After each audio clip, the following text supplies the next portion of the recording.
nafsi yake, kwa nafsi yake. Tena Mungu ana wito wa kila mtu, wa kila mtu. Kila mtu ameitwa kwa nafsi yake, kwa nafsi yake.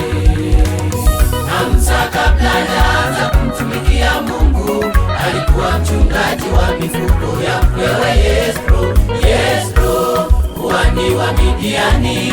Yeye alikuwa daraja Musa kukutana na Mungu. Yethro, kuhani wa Midiani. Yeye alikuwa daraja Musa kukutana na Mungu. Hivyo hivyo wito wa Mungu kuonekana, kuonekana. Hivyo hivyo wito wa Mungu kuonekana, kuonekana.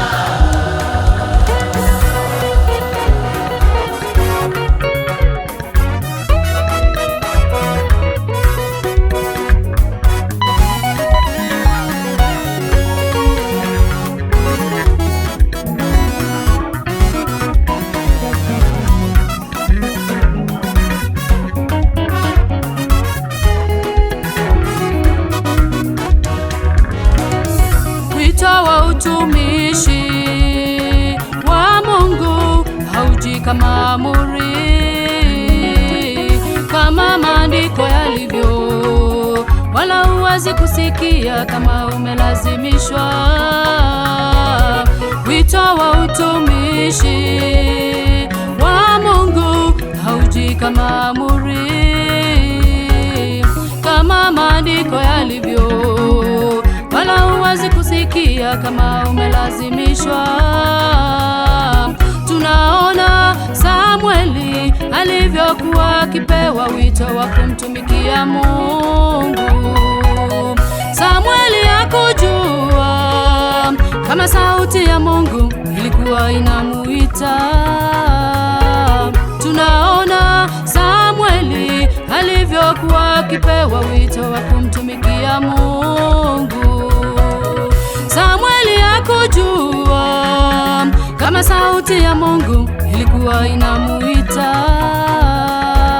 Aliposikia sauti ya Mungu, aliitika wito wa Mungu.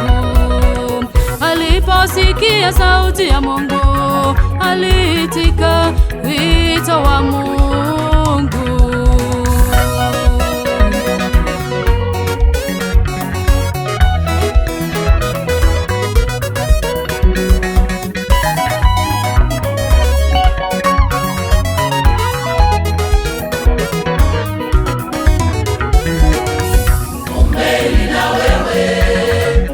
Mtumishi wa Mungu, usikie sauti ya Mungu.